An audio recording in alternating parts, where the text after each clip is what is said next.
Hey YouTube, Joeboy here. So, One Piece chapter 1056 is out. If you guys haven't checked out that chapter yet, I suggest that you do so because I will be spoiling you. Now that you have, let's begin. With this chapter, we know for sure that Wano is wrapping up and the adventure continues. And that's one aspect about the end of this arc that I really like quite a lot. And I didn't know if I was necessarily anticipating being so excited for this, but it's truly an adventure. From checking out the log posts, deciding what islands to go to, in this chapter it's like, wait, we don't know where we're headed next. It could obviously end up being Elbaf, but we could see other islands too. I doubt for any significant amount of time, but that alone, I don't know, that has me riled up.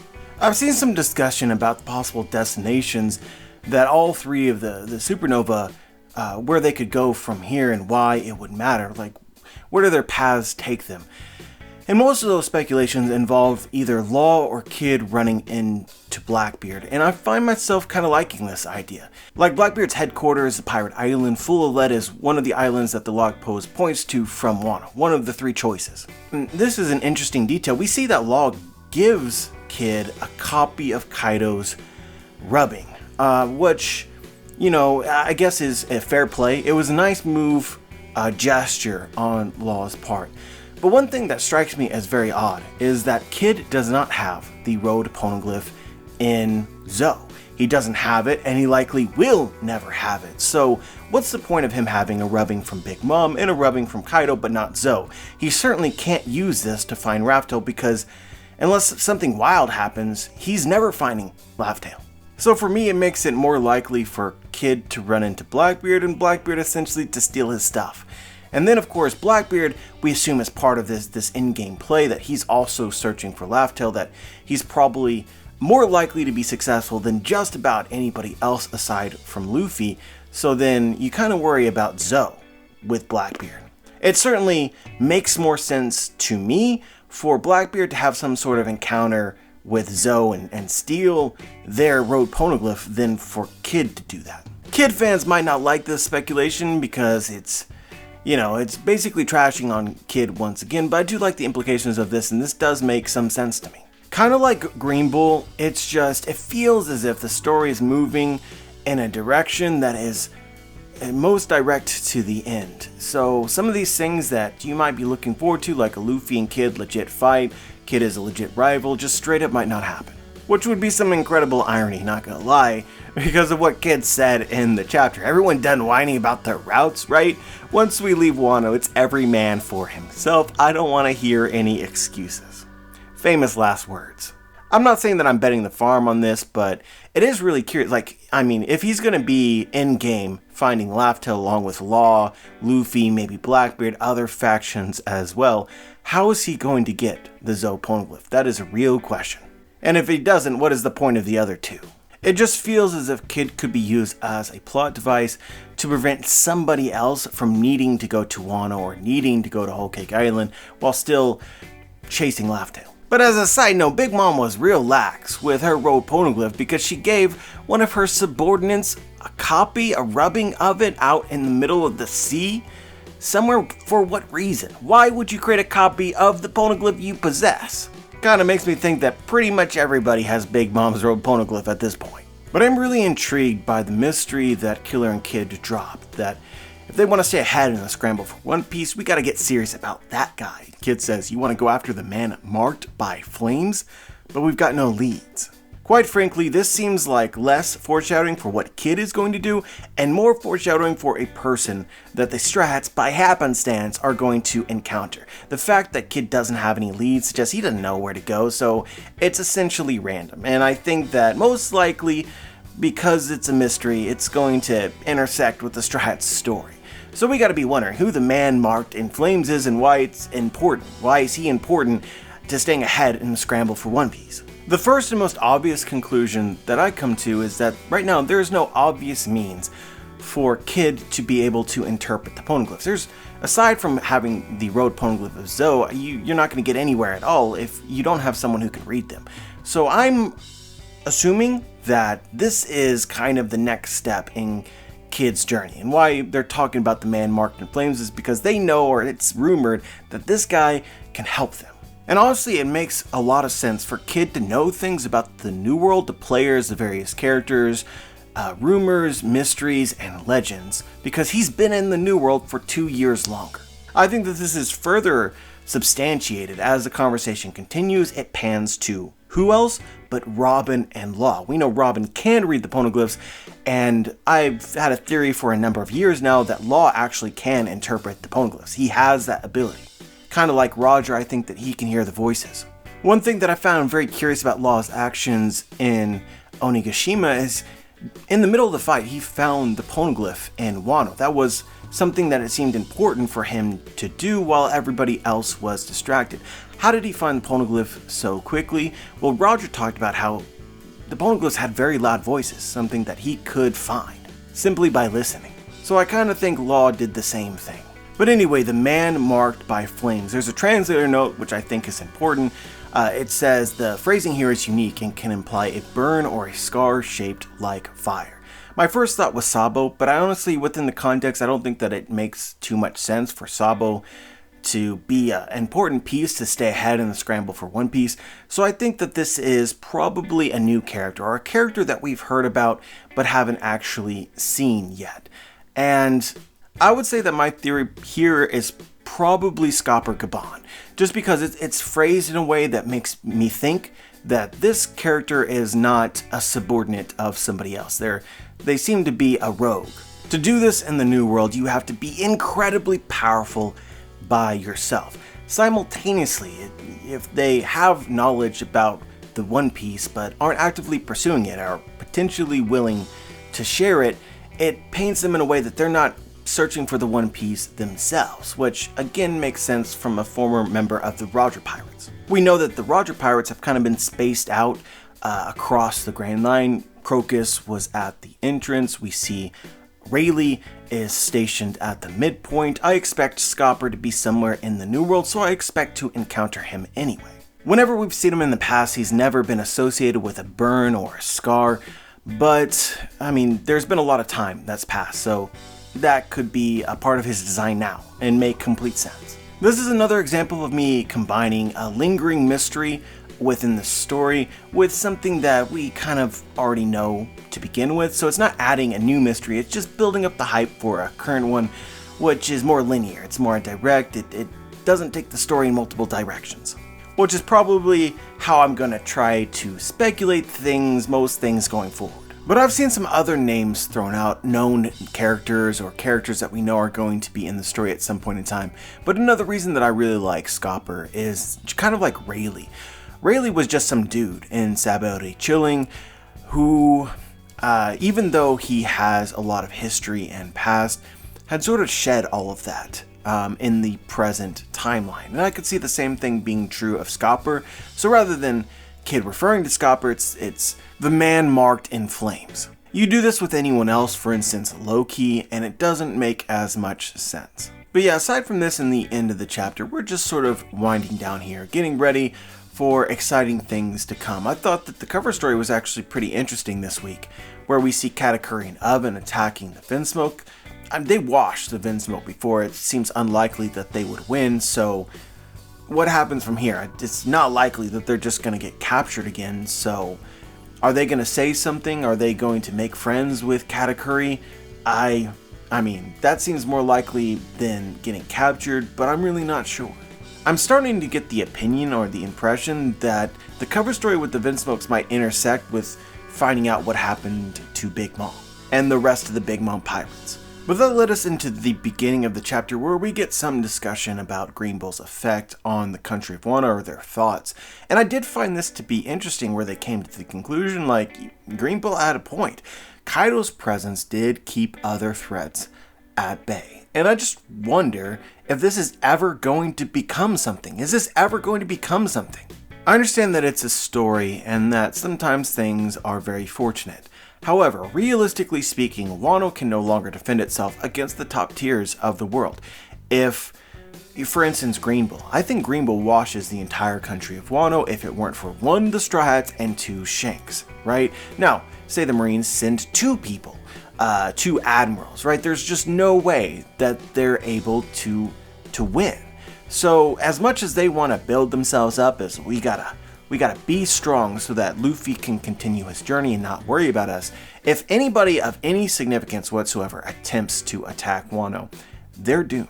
Given that Wano possesses a road poneglyph and also Pluton, I want this to actually be a thing. I don't want this to just sort of be shrugged off and it's like, yeah, we're in danger, and then pans to several weeks later and just like, oh, look at this, nobody even tried. They sent more foot soldiers.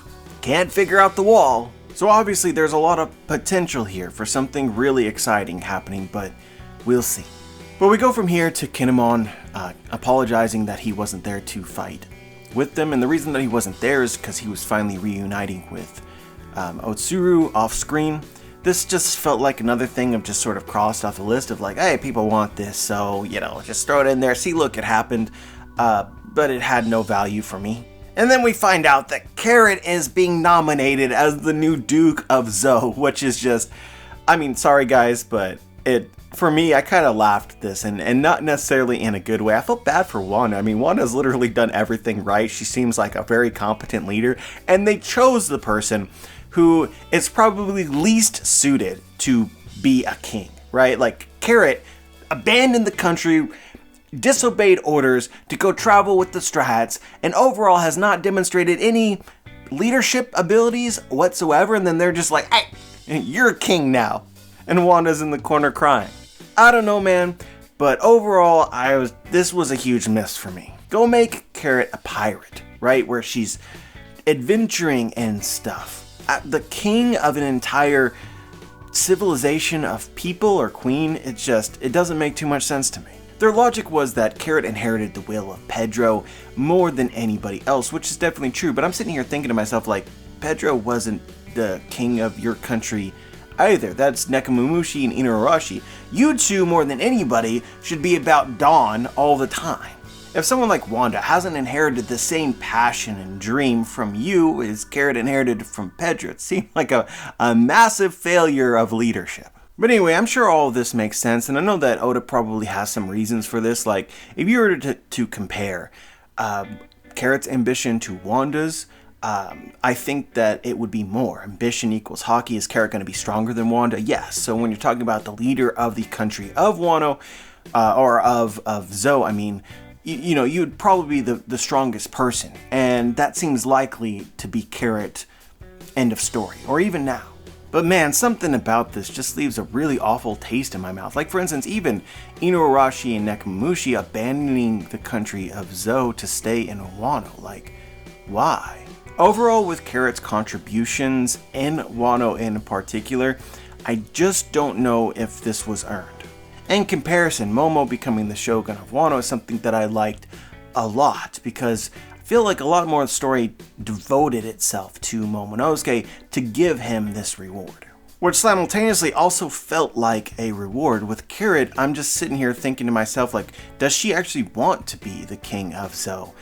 And I can't make a really strong argument that she does. In a story about freedom and doing what it is that you want to do, this feels like a shackle for Carrot to me more than the opposite. So part of me hopes that this is just some sort of major subversion on Oda's part. Like he's throwing this in there and everyone takes it as though it will happen because they essentially said that it will happen. But Carrot, meanwhile, is just internally like, no, this is not what I want. And so she runs away. Again on the Straw Hat ship. I know that the Carrot for Nakama things those theories are dead. And even me speculating it here right now, I have no hope for it, but I would still like that better. And I think that suits her character better than this.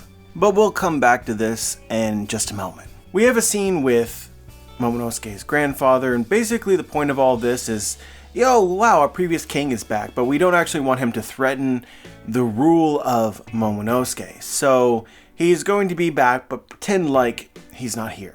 Honestly, it's very similar to Nekomamushi and Inuarashi, where the old guard, the old generation, is giving up power and control to the younger generation. But the joke with Kinemon being an idiot, it never gets old. Everyone nods their head, yeah, it was really obvious who you were. Meanwhile, Kinemon's like, what? Information about Pluton being in Wano from this point begins to spread, and we see the Straw Hats talking about it, and they're shocked. And Frankie asks Luffy, do you want the Pluton? And Luffy's like, no, not really. The dynamic here is really fascinating because we're all assuming that Luffy's going to need Pluton, the powers of Pluton at some point. Like, that's the whole point of following the poneglyphs. They shed light on the location of the ancient weapons so that the person who does this can use them. And we already have Shirahoshi as a friend, so... But, you know, like, Luffy has to get to that point of finding a reason that he would actually want it. And by the time that he wants it, is it still just going to be there? I know that we've talked about Frankie creating the counter Pluton. Some people dislike this theory. Overall, I've liked it for a really long time.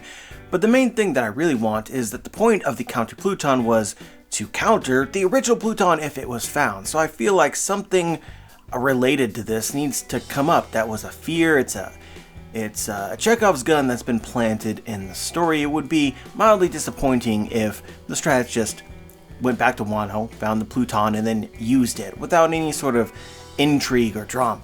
And for me, this is all but essentially confirmed because as they're talking about this, Caribou, our guy Caribou, his ears are wide open. I love this twist a lot. Mainly because we weren't sure. We knew from all the way back in Fishman Island that Caribou knew about Poseidon. We're waiting on the person that he intends to tell, which he foreshadowed in that arc. And we're sort of just waiting. Caribou's in this arc. Is it going to come up? Now we have, in my mind, something like a timeline. Mainly because he knows about Pluton now. He knows about Poseidon. I just assume that he's going to find out about Uranus too. And at the point that he finds out about Uranus, then we can start to be excited about who he's going to tell. That's kind of my mindset.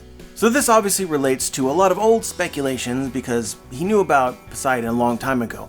But I've always wondered whether it was foreshadowing that Caribou wanted to join the fake Straw Hats from the very beginning of the story. He clearly has somebody that he looks up to, that he's intending on telling all these secrets to at some point in time, for whatever reason. So I wonder, given this is sort of his main ambition throughout all of the post-time skip, whether joining Luffy and potentially stabbing Luffy in the back or capturing him, even though it was the fake one, that would also be related to the person that he intends to tell about the ancient weapons. Like, he would do that for that person. He thought that person would appreciate that. So I look back at characters from the pre-time skip who had some relation to the Straw Hat Pirates that might have an interest in them, and the first name that always comes to mind is Blackbeard. The other theory that I like a lot is that there's a subtle connection between Caribou and the Revolutionary Army during his cover story. And we know that Luffy is the son of Dragon. Maybe Caribou intends to tell these secrets to the Revolutionary Army or Dragon. I think that an argument can be made there as well. So when we're looking at top tier in-game sort of players who could really utilize this information with major consequences in the story, Blackbeard and Dragon are the two that I like the most. However, we can't forget that Oda loves his jokes, and some things are in the story for only one reason, and that is to make people laugh. And so there's another character from the pre-time skip who has a connection to an interest in the Straw Hats, who Caribou might look up to, and it'd be hilarious. That person also made an appearance in the chapter itself. I'm talking about Buggy. Come on, guys, you know Oda would do it. Also, side note, Buggy in this chapter with his, he now has Crocodile and Mihawk supposedly working under him. I mean, the picture of him was incredibly awesome, and I really like this. I'm just curious how that works. I really doubt that Mihawk considers himself a subordinate to Buggy. Is this like real or fake, or what is Mihawk's motivations in this? I want to know. But now they're taking bounties on Marines, which is a massive flex. I can't wait for all of this to be fleshed out. I just want to know. First off, who's paying for bounties on Marines? Or is this just because Buggy's business is so profitable that he's mad now? He's like, you tried to get me? All right, face the consequences. Which would also be hilarious. But anyway, we end the chapter with something that I find to be really interesting, and I'm so glad that Oda's going to make this into something, or it appears as if he's going to make this into something, and I think that either direction it's going to amount to. Next chapter is probably going to be a really great chapter, and why I say that is we have a time skip a few days later, and then it comes back to Momonosuke. My lord, we have finished the restoration plans for all the various villages. The necessary funds have also been calculated. And you can see Momonosuke sort of with a thought bubble. He looks out over the citizens, and they love him. Shogun-sama. And he walks away. And what is he excited to do? He isn't excited to be the Shogun of Wano, it doesn't appear. He says, "Hey Zoro, can you teach me some sword?" This is what Momonosuke actually wants. He doesn't want to deal with all the bureaucracy and the politics and the responsibility of being the Shogun. He's like, hey, I want to be stronger. I want to be like Odin. And then he finds out that Zoro and Luffy are gone. And then he looks for everybody else. They're all gone. He runs around like, where is everybody? Yamato's not there either. And then he finds Hiyori, and Hiyori says they all left earlier. Everyone came to say farewell this morning, but they never said anything to Momonosuke. And they never said anything to Kinemon either, and this is no coincidence. This is not happenstance. This is not an accident. I think this implies that the parting of ways for Kinemon and Momonosuke, who've traveled with the Strats for a very long time now, that's going to be difficult for the Strats.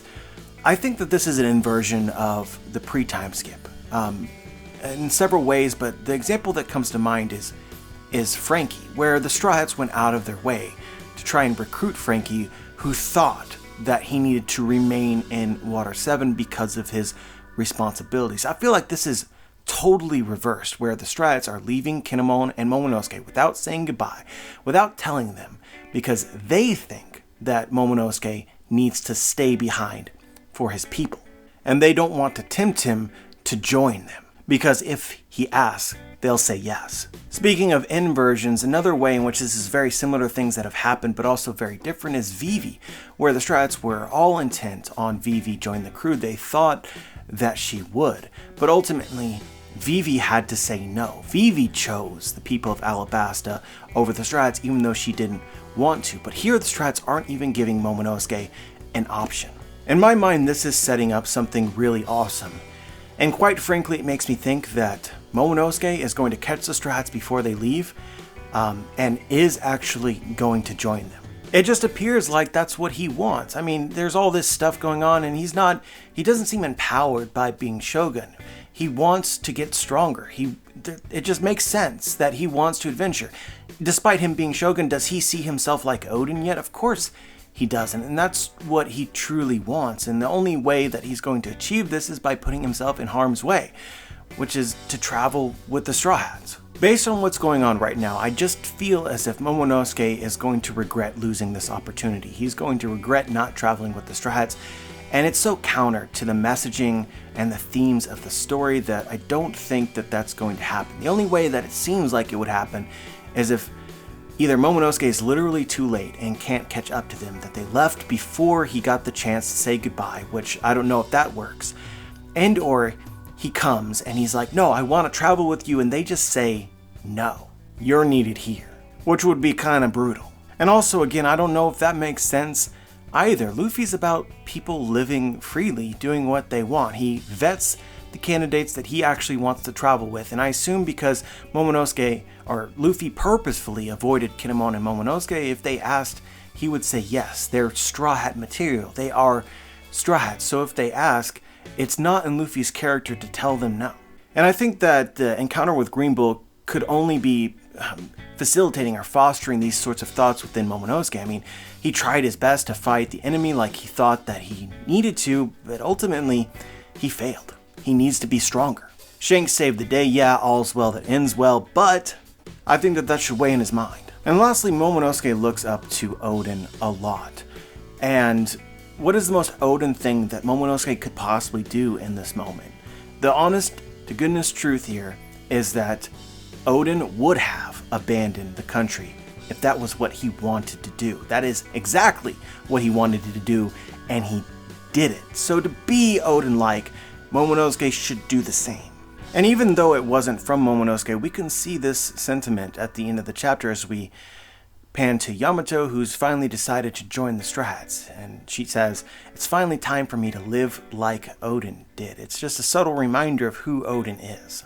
So I'm kind of expecting pretty much the exact opposite of Vivi's speech at the end of Alabasta, where she sits on the shore and tells the Strats that she can't travel with them and tells all of her people at the same time. We're going to get the opposite of that, where Momonosuke tells his people that there's something that he needs to do for them outside of the country of Wano. That's just how I feel. We'll see if it pans out or not in the next chapter. But either way, even if it doesn't happen like this, you know something big is going to happen, and that has me really excited. But you guys will notice something about this review. I spent a good chunk of Wano saying that by the conclusion of the arc, the ones that are going to join the Strat crew are Carrot, Yamato, Momonosuke, and Otama. I don't know about Otama anymore. It seems like she's pretty resolved to wait, but Momonosuke right now feels like a very strong argument. I don't see why the Strats would reject Yamato either. So you have Momonosuke and you have Yamato, and I've argued that, like, does Carrot want to be the ruler of Zou? I mean, she could literally just run away from that, and just like we saw at the end of Zou, just randomly appear on the Strat ship, hiding. So that theory, even though it seemed really dead, I guess has some juice now. It has some juice. Buyers beware though, of course. And I guess just to go all in for the shits and giggles of it, for Otama. Otama is now apprenticed to Shinobu, who aged up Momonosuke, could potentially age up Tama too, so next time we meet, you'll let me join, right? Well, if Otama's been on hiding and training for a couple days, then gets aged up, then they will have met for the next time, you know, so please, Oda, give me this win. But anyway, guys, I did really enjoy this chapter, and I'm really excited for the next one, and I'm really excited to see the adventure continue. I didn't realize this through Wano. I mean, we're all sort of prepared for the end game and just non-stop battles, but it doesn't appear to be going in that way, and I really don't mind it, so long as we get up to insane highs again eventually, and that's a guarantee that we will. But as always, I'm curious as to what you guys think, whether you noticed something from the chapter that I might have missed. Just share your thoughts. Like the video, subscribe, click the bell for notifications, join the squad. And as always, guys, have a wonderful day.